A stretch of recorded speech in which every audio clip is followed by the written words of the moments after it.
పితా పుత్ర పవిత్రాత్మ నామమున ఆమెన్.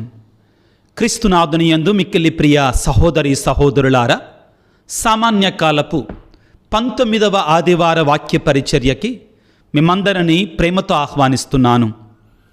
మత్తయి శుభవార్త 14వ అధ్యాయము 29 నుండి 33 వరకు పవిత్ర వచనములు. యేసు రమ్మనగానే పేతురు పడవ దిగి నీటిపై నడచి ఆయన యొద్దకు వచ్చుచుండెను. కానీ ఆ పెనుగాలికి భయపడెను.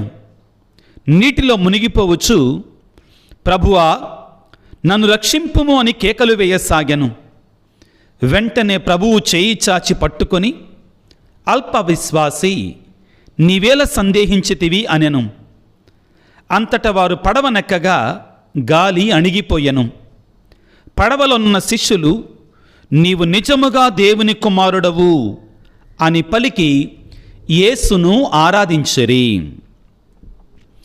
క్రీస్తునాథుని యందు మిక్కిలి ప్రియ సహోదరి సహోదరులారా, మన జీవితాలలో కొన్ని సందర్భాలలో శ్రమలు, కష్టాలు, అవరోధాలు, అనర్థాలు జరిగినప్పుడు దేవుడు మనతో లేడు అని కాదు, దేవుడు మనల్ని దీవించటం లేదని కాదు అర్థము.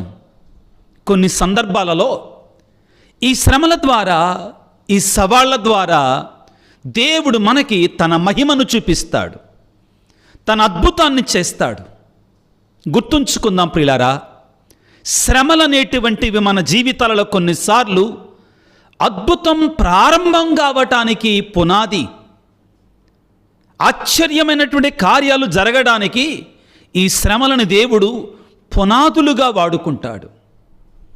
తన గొప్ప మర్మాలని, గొప్ప సత్యాలని, తన మహిమని, తన కృపని, తన దీవెనని మనపై కుమ్మరించటానికి శ్రమలని సాధనాలుగా, పనిముట్లుగా వాడుకుంటాడు కొన్నిసార్లు. ప్రియులారా, చిలీ దేశంలో ప్రియులకు దేవుని బిడ్డలారా, 2010వ సంవత్సరం ఆగస్టు 5వ తారీఖున గనులలో బంగారము, వెండి, రాగి ఆ తీసేటువంటి గనులలో ఒక ఘోరమైన ప్రమాదం జరిగింది.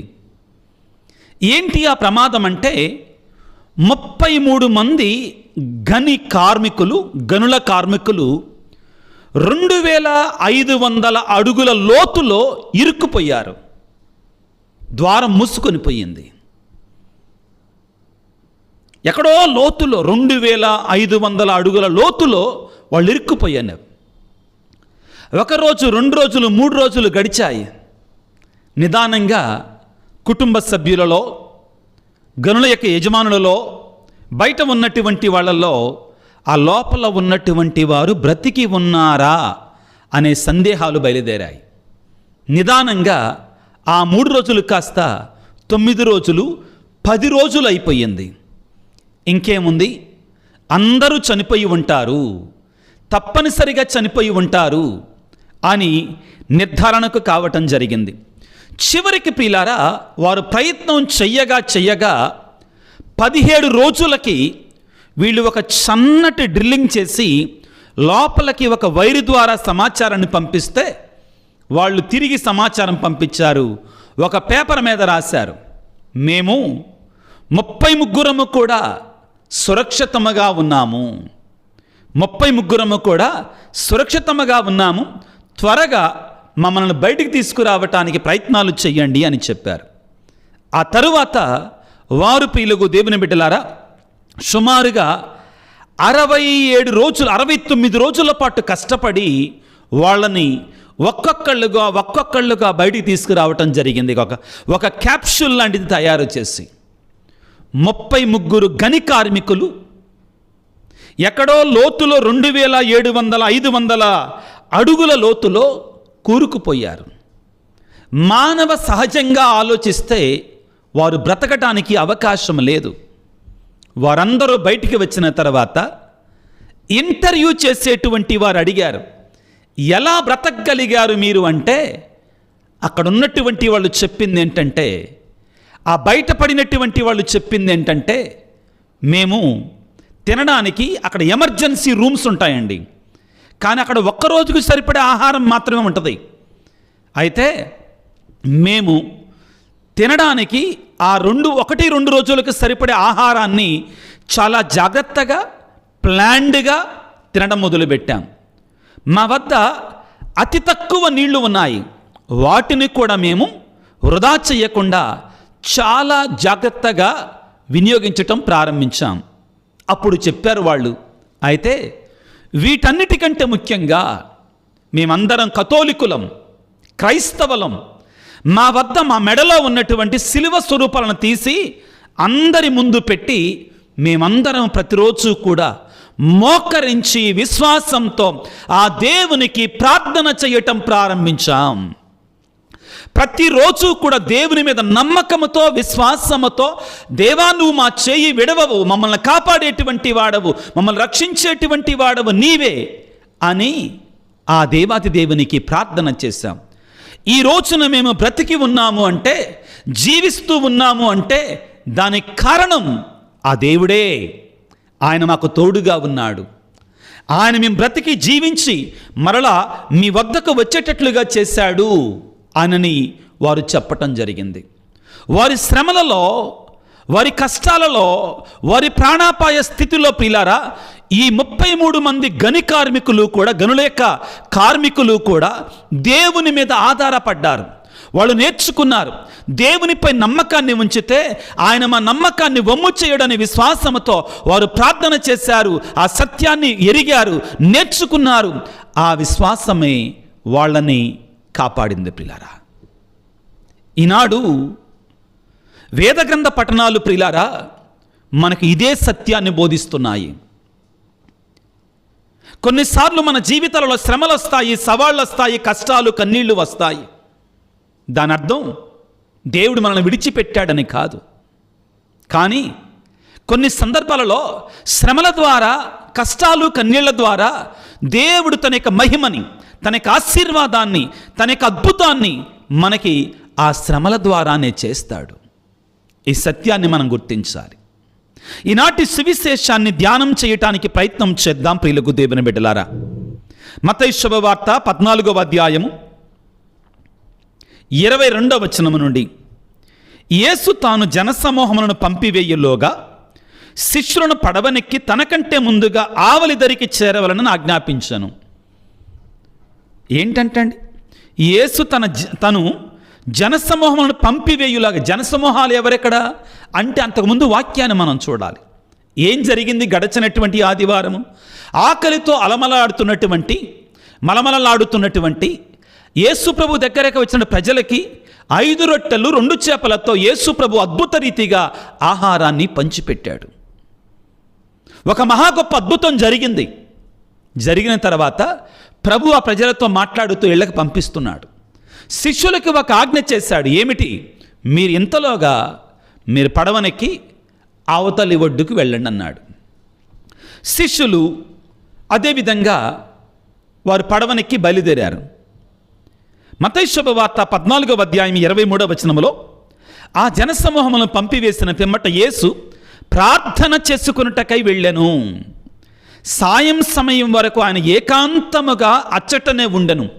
ప్రియులారా, యేసు ప్రభు యొక్క జీవితాన్ని మనం గమనిస్తే మనకు అర్థమయ్యే సత్యం ఏంటంటే, ఒక అద్భుతం జరిగిన తర్వాత, ఒక ఆశ్చర్యకార్యము చేసిన తర్వాత ప్రభువు తప్పనిసరిగా మరలా తండ్రితో ఏకాంతముగా ఉండడానికి వెళతాడు. తండ్రితో కలిసి మాట్లాడటానికి వెళతాడు. ఇది ప్రభు యొక్క జీవితంలో ఆనవాయితీగా మనకు కనబడుద్దండి. ఆనవాయితీగా మనకు కనబడదు. ఒక అద్భుతం చేసిన తర్వాత ప్రభు ఏకాంతముగా తండ్రితో సమయాన్ని గడపడానికి వెళతాడు. ఇక్కడ కూడా అదే చేస్తున్నాడు. శిష్యులను పడవనెక్కి వెళ్ళమన్నాడు, ఆయన మాత్రం ప్రార్థన చేసుకోవటానికి వెళ్ళాడు. మత్తయి శుభవార్త 14వ అధ్యాయము 24వ వచనం, ఇంతలో గాలి ప్రతికూలముగా వీచుట వలన పడవ అలలలో కొట్టుకొనుచు చాలా దూరము పోయాను. వాడు తొందరగా చేరుకోవాలి, అది కొట్టుకొని వెళ్ళిపోతుంది. వేకువ జామున యేసు నీటిపై నడుచుచు వారి వద్దకు వచ్చాను.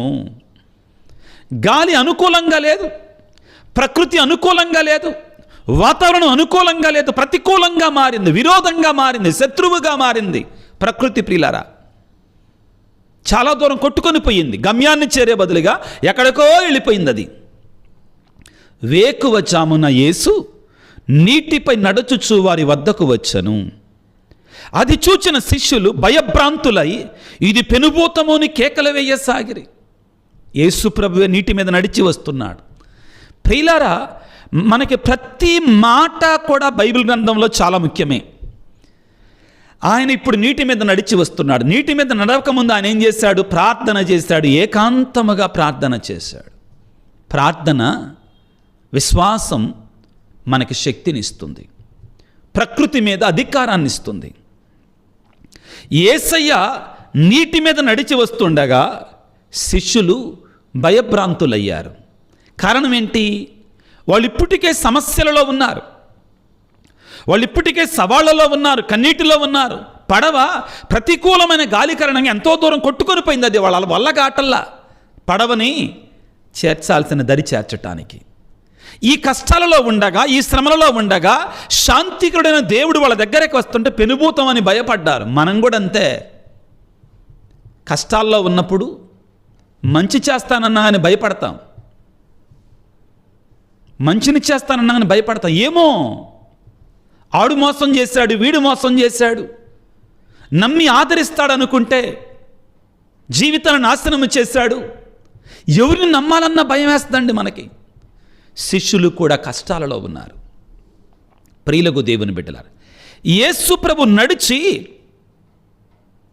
ప్రభు దగ్గరికి వస్తున్నారు. గుర్తుంచుకుందాం ప్రియులారా, మనం శ్రమలలో ఉన్నాము అంటే దాని అర్థం దేవుడు మనల్ని విడిచిపెట్టాడని కాదు, దేవునికి మనమంటే అవసరం లేదని కాదు. శ్రమలలో మనకి తోడుగా ఉంటాడు దేవుడు. నడుచుకుంటూ వస్తాడు శ్రమల మధ్యలోనికి.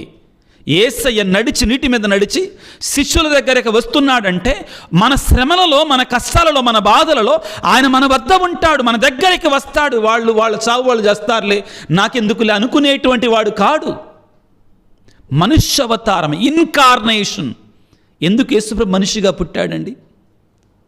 మన సమస్యలలో, మన బాధలలో మనతో ఉండడానికి, మనతో నివాసం ఉండడానికి, మన బాధలలో పాలు పంచుకోవడానికి, మన లేవనెత్తటానికి. ప్రియులారా, శిష్యులు ప్రతికూల వాతావరణం కారణముగా భయముతో ఉన్నప్పుడు వారి మధ్యలోనికి వచ్చారు, వారి సమస్యలోనికి వచ్చారు, వారి సమస్య దగ్గరికి వచ్చారు. పిల్లారా, ఇక్కడ మనందరూ గమనించండి పిల్లారా, ఎందుకు వాళ్ళు పడవనెక్కెళ్ళారు? యేసు ప్రభువే ఎక్కెళ్ళమన్నారు. అంతకుముందు వాళ్ళు ఏమైనా తప్పు చేశారా? అంతకుముందు వాళ్ళు ఏమైనా పాపం చేశారు? లేదే, పరిచర్య చేశారు కదా. యేసు ప్రభు అద్భుతం చేస్తే ఆ రొట్టెలన్నీ పంచారు. యేసు ప్రభు వాక్యాన్ని చెప్తుంటే వాళ్ళందరినీ సరిగా కూర్చోబెట్టారు. దేవుని సేవలోనే ఉన్నారు కదా. మరి శ్రమలు ఎందుకు వచ్చాయి? నువ్వు నేను అడగటం లేదా? నేను మంచిగానే ఉంటున్నాగా, నేను పవిత్రంగానే ఉంటున్నాగా, నేను ప్రార్థనకి వెళ్తున్నా కదా, నేను ఈ అనారోగ్యం ఎందుకు వచ్చింది? నాకు నేనేం తప్పు చేశా? దేవుడు నన్ను ప్రేమించట్లా, దేవుడు నాకు దూరం అయిపోయాడు కాబట్టి నేను ప్రార్థన చేయను. ఇది పొరపాటు. శిష్యులు కూడా మంచే చేశారు, సేవలోనే ఉన్నారు, యేసునంటి పెట్టుకునే ఉన్నారు. యేసు ప్రభువే వెళ్ళమన్నాడు పడవనేసి ఎక్కి, ఆయన ప్రార్థన చేసుకోవడానికి వెళ్ళాడు. అయినా కానీ వారికి కూడా సవాళ్ళు వచ్చాయి, శ్రమలు వచ్చాయి, కష్టాలు, కన్నీళ్ళు వచ్చాయి. మన జీవితం కూడా అంతే, మన బ్రతుకు కూడా అంతే. శ్రమలున్నాయంటే దేవుడు మనతో లేడు అని అర్థం కాదండి. ఆ శ్రమల ద్వారా నువ్వు నీతిగా, ధర్మంగా, దేవునికి భయపడుతూ భక్తి విశ్వాసాలతో జీవిస్తున్నప్పుడు కూడా బయటవాడికి ఏ విధంగా శ్రమలు వస్తాయో నీకు నాకు కూడా అదే విధంగా వస్తాయి శ్రమలు. ప్రియులారా, శ్రమలకు ఎవరు అతీతులము కాదు. కానీ విశ్వసించేటువంటి వానికి, విశ్వాసము లేనటువంటి వానికి ఉన్న తేడా ఏమిటి అంటే, యేసయ్య విశ్వసించేటువంటి వానికి, ప్రభువుకు భయపడుతూ జీవిస్తున్నటువంటి వారికి చేరువలో ఉంటాడు. ప్రభు నడుచుకుంటా వస్తున్నాడు. ఆ పడవ కొట్టుకొని పోతుంది, చాలా దూరం వెళుతుంది, చాలా దూరం వెళ్ళిపోయింది. ఇదిగో ప్రియులకు దేవుని బిడ్డలారా, నేను మంచివాడినేగా, నాకెందుకు అనారోగ్యం వచ్చింది, కష్టాలు ఎందుకు వస్తున్నాయి? ఇక్కడ మనం గుర్తుంచుకోవాలి పిల్లరా, పడవ అంటే సంఘము, శ్రీసభ అని అర్థము. గుర్తుపెట్టుకోండి. పడవ లోపల ఉన్నటువంటి శిష్యులు అంటే మనందరం ప్రియులకు దేవుని బిడ్డలారా. సముద్రము అంటే ప్రపంచం. ఈ ప్రపంచమే సముద్రం. సముద్రం, ఈ ప్రపంచంలో శ్రమలు, అలలు వస్తాయి, కొన్నిసార్లు సవాళ్ళు వస్తాయి. తుఫాను అంటే శోధనలో శోధనలు వస్తూనే ఉంటాయి ప్రియులకు దేవుని బిడ్డలారా. అయితే మనందరం ఇప్పుడు గుర్తుంచుకోవాల్సింది ఏంటంటే, యేసు ప్రభు ఆ పడవకి యజమాని కాబట్టి, యేసు ప్రభు ఆ పడవకి అధికారి కాబట్టి, ఆ పడవ ఎన్ని శ్రమలు వచ్చినా, ఎన్ని కష్టాలు వచ్చినా, ఎన్ని శ్రమలు వచ్చినా మునగనీయడానా? వస్తాడో మధ్యలోకి వచ్చి నిలబడతాడు, బలపరుస్తాడు. ప్రియులకు దేవుని బిడ్డలారా, యోహాను సువార్త 16వ అధ్యాయము 33వ వచనం ఈ విధంగా సెలవిస్తుంది. లోకములో మీకు శ్రమ ఉంటుంది. ప్రభు చెప్పిన మాట యోహాను 16:33. లోకములో మీకు శ్రమ ఉంటుంది, భయపడకూడదు. అయినా కానీ నేను లోకాన్ని జయించాను. లోకాన్ని జయించిన, శ్రమను జయించిన యేసయ్య మనకు తోడుగా ఉన్నాడు కాబట్టి మనం భయపడవలసిన అవసరం లేదు. ఇదిగో కీర్తన 46:1 వచనం ఈ విధంగా సెలవిస్తుంది. దేవుడే మనకు ఆశ్రయము, మనకు బలము, మనకు ఆదరణ, కాబట్టి మనం భయపడవలసిన అవసరము లేదు. ప్రియులకు దేవుని బిడ్డలారా, నీ కుటుంబంలో ఒకవేళ అనారోగ్యం ఉందా, నువ్వు నీతిగా బ్రతుకుతున్నా, దేవునికి భయపడుతూ జీవిస్తున్నా, నీ కుటుంబంలో ఒకవేళ ఆర్థిక ఇబ్బందులు ఉన్నాయా, నీ కుటుంబ సమస్యలు ఉన్నాయా, శ్రమలు వస్తున్నాయా, కృంగదీస్తున్నాయా, గుర్తుంచుకో ప్రియ దేవుని బిడ్డ, దేవుడు నీకు చేరువలో ఉన్నాడు. అవును, మనం నీతివంతంగా బ్రతికినా కానీ, ధర్మవర్తనములుగా జీవించినా కానీ, పవిత్రంగా జీవించినా కానీ మనకి శ్రమలు ఎదురవుతున్నాయి అంటే వివిధ రూపాలలో అనారోగ్యం కావచ్చు, ఆర్థిక ఇబ్బందులు కావచ్చు, కుటుంబంలో శాంతి లేకుండా కావచ్చు, పిల్లలు సరిగా ఉండకుండా, ఏదైనా కావచ్చు. పిల్లలు సే ఎనీథింగ్. మనం పవిత్రంగా ఉంటున్నా కానీ శ్రమలున్నాయి అంటే గుర్తుపెట్టుకో, దేవుడు నీ జీవితంలో ఒక అద్భుతాన్ని చేయబోతున్నాడు. ఆశ్చర్యకార్యాన్ని చేసి తన మహిమని నీ జీవితంలో ప్రదర్శించబోతున్నాడు. శ్రమలు వచ్చాయి శిష్యుల యొక్క జీవితంలో ప్రియులారా. తరువాత ఏం జరుగుతుందండి? అప్పుడు మత్తయి శుభవార్త 14వ అధ్యాయము 25వ వచనములో, వేకువజామున యేసు నీటిపై నడుచుచు వారి వద్దకు వచ్చను, వారి దగ్గరకు వచ్చను. ప్రియులారా, మనం ఎంతగా శ్రమలలో ఉంటే అంతగా యేసయ్య మనకు దగ్గరగా ఉంటాడు. అవునండి, కీర్తనాకారుడు పలకలేదా? వేదన వలన గుండె పగిలిన వారికి దేవుడు చేరువలో ఉన్నాడు, దేవుడి దగ్గరగా ఉంటాడు. వేదన వలన గుండె పగిలిన వారికి దేవుడు చేరువలో ఉన్నాడు, దగ్గరగా ఉన్నాడు. వారు పడవ ఒకవేళ ఒడ్డుకు మామూలుగా చేరినట్లయితే యేసు ప్రభువుని వాళ్ళు ఆ ఒడ్డును కలిసేవాళ్ళు అంతే. ఆయన ఎలా వచ్చాడో వాళ్ళకి తెలియదు. కానీ వాళ్ళు కష్టాల్లో ఉన్నారు కాబట్టి, శ్రమల్లో ఉన్నారు, ప్రభువే వాళ్ళ దగ్గర నడుచుకుంటూ వచ్చారు. నీటి మీద నడవటాన్ని చూశారు అద్భుత రీతిగా. కానీ భయములో ఉన్నారు కాబట్టి భయపడ్డారు, దెయ్యమో భూతమో అనుకున్నారు. మన జీవితంలో కూడా ప్రియులారా, సముద్రం, అలలు, సవాళ్ళు వస్తాయి. కానీ దేవుడు మనని విడిచిపెట్టాడు. ప్రియులకు దేవుని బిడ్డలారా, ప్రభు ఏమంటాడు అప్పుడు పిల్లరా? మత్తయి శుభవార్త 14:27 వచనములో ఈ మాట నీతో నాతో పలుకుతున్నాడు. నువ్వు ఎటువంటి స్థితిలో ఉన్నా కానీ, ఎటువంటి పరిస్థితుల్లో ఉన్నా కానీ, నీ కుటుంబం, నీ వ్యక్తిగత జీవితం ఎటువంటి పరిస్థితుల్లో ఉన్నా కానీ, ఈ రోజున యేసయ్య నీతో అంటున్నాడు. ఏమంటున్నాడు? 27వ వచనం 14వ అధ్యాయం మత్తయి శుభవార్త. యేసు వెంటనే వారితో, భయపడకుడు, ధైర్యము వహింపుడు, నేనే కదా, నేనున్నాను కదా, భయపడకుడు, ధైర్యము వహింపుడు, నేనే కదా అంటున్నాడు. బిడ్డ, నీతోటి భయపడొద్దో, ధైర్యంగా ఉండో, నేనే కదా అని నీ సమస్యలలో, నీ బాధలలో నువ్వు కృషించిపోతుండగా యేసయ్య నీ దగ్గరికి వచ్చి వాక్యము ద్వారా మాట్లాడుతున్నాడు. బిడ్డ, భయపడకో, ధైర్యంగా ఉండో, నేనే కదా అంటే నేనున్నా కదా అని పలుకుతున్నాడు. ప్రభునందు ప్రియులారా, ఈ మాట నేనే కదా అంటే అర్థం నేను ఉన్నవాడను. మోషేతో నిర్గమకాండం 3వ అధ్యాయంలో నీ పేరేంటయ్యా, ఇశ్రాయేలు ప్రజలకు నీ పేరును అడిగితే ఏమని చెప్పాలయ్యా అంటే నేను ఉన్నవాడను అని చెప్పమన్నాడు. ఈ మాటకు అర్థం నేనే కదా, ఐయామ్. ఆయన ఉన్నవాడు, ఎల్లప్పుడూ ఉన్నవాడు, ఎల్లవేళలా నీతో ఉండేటువంటి వాడో. ప్రియ దేవుని బిడ్డ, నిన్ను విడిచేటువంటి వాడు కాడు. నేను విడివడి ఎడబాయని దేవుడు. యెహోషువ గ్రంథం 1వ అధ్యాయం 5-6 వచనాలలో 9-10 వచనాలలో పలికినట్లుగా నేను నిన్ను విడివను ఎడబాయను దేవుడు నన్ను పలుకుతున్నాడు. భయపడకో, భయపడకో, నేనే కదా, ధైర్యముగా ఉండని పలుకుతున్నాడు. మత్తయి 14:27 ప్రియులారా, నిర్గమకాండం 3వ అధ్యాయం 14వ వచనం నేను చెప్పాను కదా, నేను ఉన్నవాడను అన్న దేవుడు ఇతడే. యెషయా గ్రంథం 43వ అధ్యాయం 2వ వచనంలో నీవు జలముల గుండా వెళ్ళిన, అగ్ని గుండా వెళ్ళిన నేను నీకు తోడుగా ఉందును. జలములు, అగ్ని, సముద్రం శ్రమలకు గుర్తు, ఈ లోకపు గందరగోళానికి గుర్తు.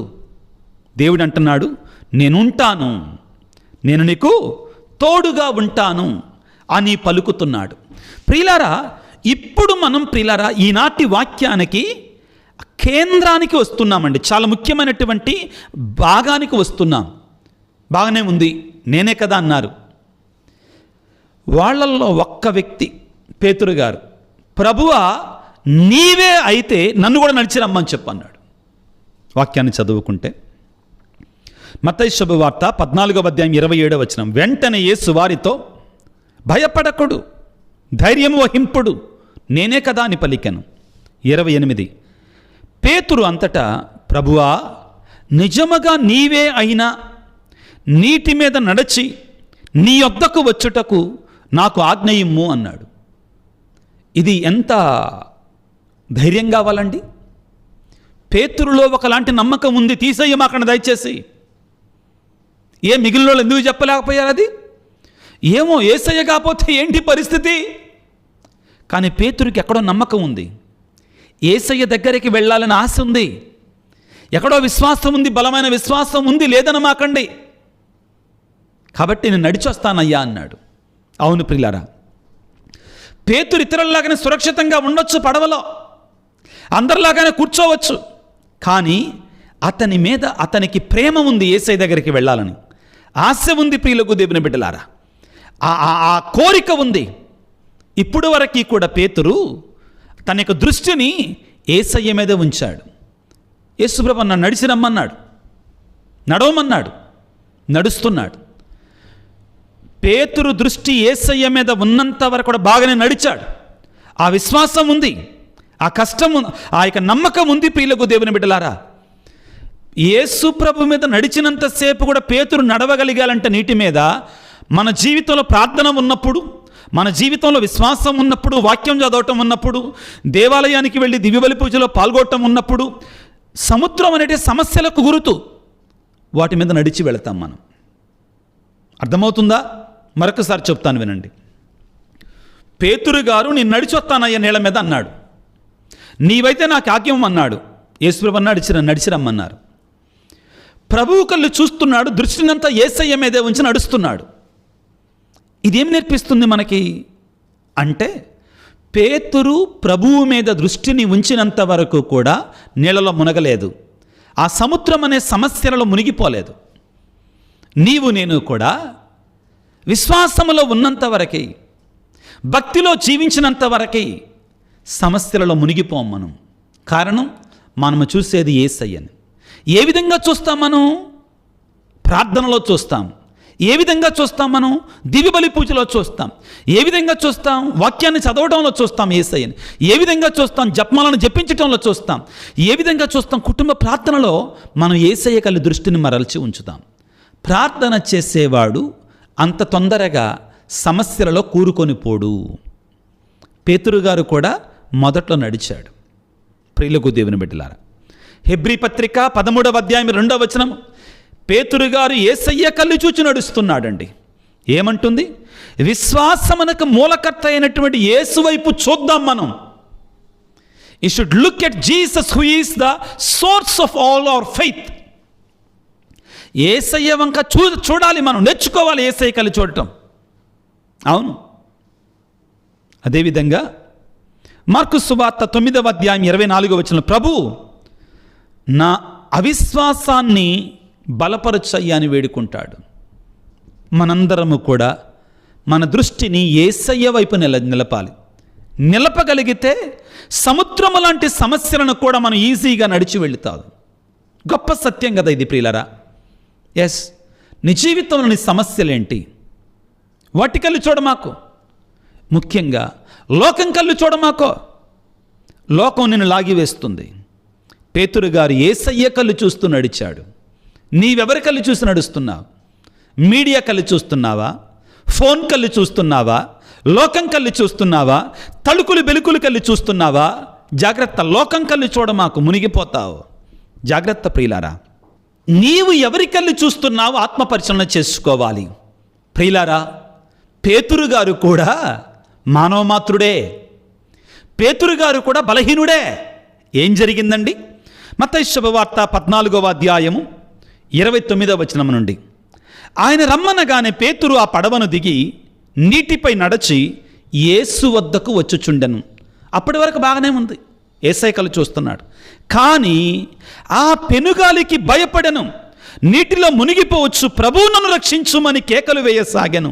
వెంటనే ప్రభువు చేయి చాచి పట్టుకొని, అల్ప విశ్వాసి, నీవేళ సందేహించితివి అని పలికెను. ప్రియులకు దేవుని బిడ్డలారా, మనం ఎంత విశ్వాసం కలిగినటువంటి వారమైనా, ఎంత దృఢమైన బలమైన ప్రార్థనా జీవితాన్ని జీవిస్తున్నా కానీ, ప్రతిరోజు దేవుని సన్నిధికి వెళ్ళినా కానీ, మనం కూడా మానవులం, మనుషులం అని మరవద్దు. బలహీనులం ప్రియులరా, బలహీనులం. మనం రక్తమాంసాలతో ఉన్నటువంటి వారం కాబట్టి మనం కూడా కొన్నిసార్లు పడిపోతాం. మనం కూడా కొన్నిసార్లు మునిగిపోతుంటాం. పేతురులాగానే అనుకుంటాం, నేను మంచిగా ఉండాలి, పవిత్రంగా ఉండాలి, దేవునికి మహిమ నా ద్వారా ప్రకటితం కావాలి, నేను మంచి జీవితాన్ని జీవించాలి, దేవుడు నాకు తోడుగా ఉన్నాడు అనుకుంటాం. కానీ ఈ శ్రమలు సుడిగుండాలు వచ్చినప్పుడు మన విశ్వాసం సన్నగిల్లుతుంది. విశ్వాసం చల్లగిల్లుతుంది. అట్లాంటి సమయంలో విడిచిపెట్టొద్దు యేసయ్యని. పేతురులాగా, యేసయ్యా నేను మునిగిపోతున్నానయ్యా, నేను మునిగిపోతున్నా యేసురాజా అని నీ చేతిని ఆయన చేతుల్లో ఉంచు. తప్పదు. ఎవరం అతీతులం కాదు, ఎవరం అతీతులం కాదు. కానీ ఆ పెనుగాలికి భయపడి, మత్తయి శుభవార్త 14:30 వచనంలో, కానీ ఆ పెనుగాలికి ఎవరు చూడమన్నారు? పెనుగాలి కల్లి మనుషులం, బలహీనులం. ఒక వ్యాధి వెంటనే తగ్గిపోతే పర్వాలేదులే అనుకుంటాం. అదే మనకి ఇంకా ఇంకా ఇంకా కృంగదీస్తుంటే ఎక్కడో ఒక చోట ఒక అనుమానం వస్తుంది. ప్రియులారా, కొన్నాళ్ల క్రితం హైదరాబాద్ ఉప్పల నుంచి సాముయేల్ గారని ఫోన్ చేసేవాళ్ళు నాకు. చాలాసార్లు ఫోన్ చేసి ప్రార్థన చేయించుకునేవాళ్ళు. ఆయన బ్యాక్ పెయిన్ తోటి మంచాన పడిపోయారు. చాలాసార్లు అన్నారు, అయ్యా మీరు హైదరాబాద్ వస్తే ఒక్కసారి మిమ్మల్ని కలవాలయ్యా అన్నారు. కానీ అది జరగకుండానే వారు పరమపదించారు. కానీ ఆయన నాతోటి చెప్పింది ఏంటంటే, ఫాదర్ గారండి, నాకు దేవుడు ఎంతో గొప్ప విశ్వాసాన్ని ఇచ్చాడు, నేను దేవుడికి నమ్మకపాత్రంగా బ్రతికానయ్యా. కానీ ఈ అనారోగ్యం వచ్చిన తర్వాత, ఈ జబ్బులో ఉన్న తర్వాత, ఈ వ్యాధిలోకి వచ్చిన తర్వాత నాకు అప్పుడప్పుడు ఈ శోధనలు వస్తున్నాయ్యా, నమ్మకాన్ని ఉంచలేకపోతున్నా నా యేసయ్య మీద. నా కోసం ప్రార్థన చేయండి అయ్యా, తగ్గిపోవాలని ప్రార్థన చేయమనిలా ఆయన. నా విశ్వాసం సన్నగిల్లకుండా ప్రార్థన చేయయ్యా. మనుషులం ప్రియులారా, బలహీనులం. కాబట్టి పేతురులాగా యేసయ్యనే వేడుకోవాలి. యేసయ్యా నా విశ్వాసం సన్నగిల్లేటట్టుందయ్యా, నేను పడిపోయేటట్టున్నానయ్యా, నన్ను విడవకయ్యా, నన్ను దాటిపోకయ్యా, నా చెయ్యి పట్టి లేపయ్యా. పేతురుని లేపావు కదా, మునిగిపోతున్న పేతురుని లేపావు కదా, మునిగిపోతున్న నా కుటుంబాన్ని లేపయ్యా, మునిగిపోతున్న నా బ్రతుకును లేపయ్యా, మునిగిపోతున్న నా ఉద్యోగాన్ని లేపయ్యా, మునిగిపోతున్న నా ఆర్థిక పరిస్థితులు లేపయ్యా, మునిగిపోతున్నటువంటి నా అనారోగ్యాన్ని లేపయ్యా, మునిగిపోతున్న నా విశ్వాసాన్ని, నా భక్తిని, నా యొక్క ఆ విశ్వాసాన్ని, నమ్మకాన్ని లేపయ్యా, నీ చెయ్యి పట్టి పైకి లేపయ్యా అని ప్రార్థన చెయ్యాలి. మన శక్తి మనకు చాలదు ప్రియులారా, ఆయన చేతుల్లో మన చేతిని ఉంచాల్సిందే. ఆయనే లేపగలిగిన సమర్థుడు. ఆయన లేపుతాడు, తప్పనిసరిగా లేపుతాడు. వదులుకోడు కదా తన బిడ్డల తన పిల్లల మనను వదలడు కదా, వదలడో. పేతురుని వదల్లా. ఏమన్నాడు? ఆగాడా యేసయ్య? సమయం తీసుకున్నాడా? ఆలోచించాడా? చూద్దాంలే అన్నాడా? లేదు. మత్తయి శుభవార్త 14వ అధ్యాయం 31వ వచనం, వెంటనే ఎదురు చూశాడు యేసయ్య. పేతురు ప్రభువా నన్ను కాపాడయ్యా, నేను మునిగిపోతున్నానయ్యా, నన్ను రక్షించుము, నన్ను రక్షించుము.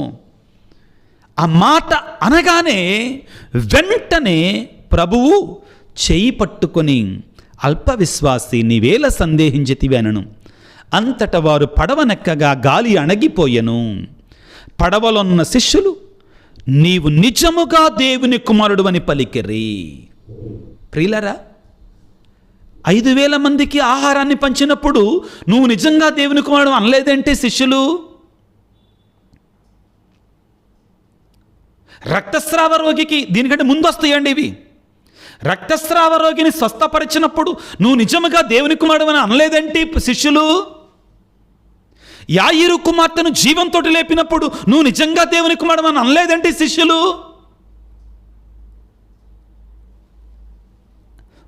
వారు ఈ సత్యాన్ని తెలుసుకోవటం కోసమే యేసు ప్రభు కొద్దిగా వాళ్ళని ఈ సముద్రం మీదకి పంపించాడు యేసయ్య. ఒక చిన్న శ్రమ ద్వారా ఆయన నీటి మీద నడిచి రావటం, పేతురుని పట్టి లేపటం, ఇవన్నీ చూసినటువంటి వారు, ఓహో మనం అనుకుంటున్నట్లుగా ఈయన ఊరికే 5 రొట్టెలు 2 చేపలను 5,000 మంది పంపే అద్భుతాలు చేసేవాడే కాడు. చనిపోయినటువంటి వాళ్ళని జీవంతో లేపేటువంటి ఏలియా, ఎలీషా లాంటి అద్భుతాలు చేసేటువంటి వాడు మాత్రమే కాడు. ఈయన ఇదిగో అనారోగ్యంతో బాధపడుతున్నటువంటి వాళ్ళని స్వస్థపరిచేటువంటి ఒక ప్రవక్త మాత్రమే కాదు. ఈయన నీటి మీద నడిచొస్తున్నాడు, గాలిని ఆపుతున్నాడు, మునిగిపోయినటువంటి వాళ్ళని లేపుతున్నాడు, సృష్టి మీద అధికారాన్ని కలిగి ఉన్నాడు. అంటే తన సృష్టికర్త కాబట్టి తను దేవుడు, దేవుని కుమారుడు. ప్రియులారా, పేతురు నీటి మీద నడిచి రావటం కంటే, యేసయ్య నీటి మీద నడిచి రావటం కంటే, మునిగిపోతున్న పేతురుని పైకి లేపటం కంటే, శిష్యులు ఆ రోజున తెలుసుకున్న గొప్ప అద్భుతం ఏంటంటే యేసయ్య దేవుని కుమారుడు. ఈ అద్భుతాలన్నీ కూడా వారు యేసు ప్రభువును దేవుని కుమారుడిగా అంగీకరించటం దగ్గరికి నడిపించాయి. ప్రభువు వారిని సముద్రం మీదకి నడిపించింది దీనికోసమే. ఈ మహా గొప్ప వేద సత్యాన్ని, ఈ మహిమ ఆరు తెలుసుకోవటం కోసం మన జీవితంలో ప్రియులారా ఇటువంటివి జరుగుతాయి. శ్రమలు వస్తాయి, ఆయన మన తోడుగా ఉంటాడు. ప్రతి శ్రమ ద్వారా, నీతిమంతుల యొక్క ప్రతి శ్రమ ద్వారా ఆయన మనకొక గొప్ప మహిమని మనకు ప్రసాదిస్తాడు. ఒక గొప్ప అద్భుతాన్ని మన చేతుల్లో ఉంచుతాడు, ఆశ్చర్యకార్యాన్ని మన చేతుల్లో ఉంచుతాడు. ఈ రోజున మనం ప్రార్థన చేసుకోవాలి. దేవా, నువ్వు మా జీవితంలో సమస్యలు పంపించినప్పుడు, సవాళ్ళు పంపించినప్పుడు నువ్వు మాకు తోడుగా ఉన్నావని, మమ్మ మునిగిపోనివ్వవని, నువ్వు సర్వశక్తిమంతుడైన దేవుని కుమారుడవని మాకు విశ్వాసాన్ని బలపరచు. విజయరాజు జర్మనీ దేశంలో ఉండగా సేవ చేస్తున్నాడు, బాగానే ఉంది, చదువుతున్నాడు, డాక్టరేట్ సైకాలజీలో అంతా బాగానే ఉంది. నేనేం తప్పు చేశా? సడన్గా ఎందుకు అనారోగ్యం? మధ్యలో చదువు ఎందుకు ఆగిపోయింది? రోగం ఎందుకు వచ్చింది? ఇవన్నీ ప్రశ్నలే. కానీ ఈ రోజున నేను చెప్పగలను, దాని ద్వారా ఈ రోజున నాకు చిన్న చిన్న సమస్యలు వస్తే నా దేవుడు నాకు తోడుగా ఉన్నాడు. ఈ సమస్య ద్వారా ఏదో అద్భుతాన్ని చేయబోతున్నాడు నాకు. అవును, ఇది మనకు నేర్పించేది దేవుడు. ప్రభువుని వేడుకుందాం. దేవా, ఈ రోజున మునిగిపోతున్న పేతురుని చెయ్యి పట్టి పైకి లేపినటువంటి సకల సృష్టికర్త, సర్వాంతర్యామి, మమ్మల్ని కూడా పట్టి లేపండి. ఆధునిక ప్రపంచంలో దేవా ఎంతోమంది బిడ్డలు విశ్వాసంలో మునిగిపోతున్నారయ్యా. విశ్వాసాన్ని విడిచి అవిశ్వాసంలో మునిగిపోతున్నారు తండ్రి. ప్రతి బిడ్డను, నిన్ను నమ్మిన ప్రతి బిడ్డను ప్రభువా నీవు చెయ్యి పట్టి పైకి లేపండి. నీవు సర్వశక్తిమంతుడవు నాయన. అపోస్తులు శిష్యుల యొక్క జీవితంలో ఏ విధంగా శ్రమలు, సవాళ్ళు, తుఫానులు వచ్చాయో మా అందరి జీవితంలో శ్రమలు, తుఫానులు వస్తాయి. దాని అర్థం నీవు మాకు తోడుగా లేవని కాదు. మేము ఎంతగా శ్రమలో ఉంటే అంతగా మీరు మాకు దగ్గరగా ఉన్నారు. ఇది సత్యం తండ్రి. కానీ మానవులంగా, బలహీనులముగా ప్రభువా మా కష్టాలలో, మా వేదనలు మేము కృంగిపోతున్నామయ్యా. విశ్వాసంలో నిలబడలేకపోతున్నామయ్యా. మమ్మల్ని బలపరచండి తండ్రి. మా విశ్వాసాన్ని దృఢపరచండి. పేతురు వలె ఒకవేళ మేము మునిగిపోతుంటే ప్రభువా నేను మునిగిపోతున్నానయ్యా, నన్ను రక్షించుమయ్యా అని నా చేతిని నీ చేతుల్లో పెట్టులాగా నన్ను దీవించండి. యేసురాజా, ఈనాడు ఈ వాక్య పరిచయలో పాల్గొంటున్నా నీ బిడ్డలందరినీ దీవించండి. అనారోగ్యంతో బాధపడుతున్న బిడ్డలని నీ గాయపడిన హస్తాలతో తాకి స్వస్థపరచండి. కుటుంబాలలో శాంతిని, సమాధానం దయచేయండి. ముఖ్యంగా ప్రభువా ఎంతోమంది బిడ్డలు వారి అవసరతల కొరకై, ఆర్థిక ఇబ్బందుల కొరకై, అదేవిధముగా గర్భఫలము కొరకై, ప్రత్యేకంగా ఉద్యోగము, చదువులు, పరీక్షల కొరకే ప్రార్థించమని అడుగుతున్నారు. వ్యాపారము, వ్యవసాయము, పనిపాటులలో తోడుగా ఉండమని అడుగుతున్నారు. ముఖ్యంగా ప్రభువా పిల్లల భవిష్యత్తు కొరకై, పిల్లల మారు మనసు కొరకై ఎంతోమంది తల్లిదండ్రులు ప్రార్థన చేయమని అడుగుతున్నారు. వారందరినీ కరుణా కటాక్షముతో నింపండి. పేతురును పట్టి లేపినట్లుగా నీ బిడ్డను కూడా పైకి లేపండి. నీ అద్భుతాన్ని చూపించండి. ఆశ్చర్య కార్యాన్ని చెయ్యండి తండ్రి. దీవించండి, ఆశీర్వదించండి. ఈ పరిచర్యకు సహాయం చేస్తున్న ప్రతి బిడ్డను 30 60 100 దీవించమని మనాదురైన యేసయ్య అతి పరిశుద్ధ నామమున అడిగి వేడుకొనుచున్నాము తండ్రి. ఆమెన్. ప్రభువు మీతో ఉందురుగాక, మీ ఆత్మతో ఉందురుగాక. సర్వశక్తిగల సర్వేశ్వరుడు పిత, పుత్ర, పవిత్రాత్మ మిమ్ము మీ కుటుంబాలను చల్లగా దీవించి ఆశీర్వదించి కాపాడుదురుగాక. God bless you. దేవుడు మిమ్ము దీవించుగాక. ఆమేన్.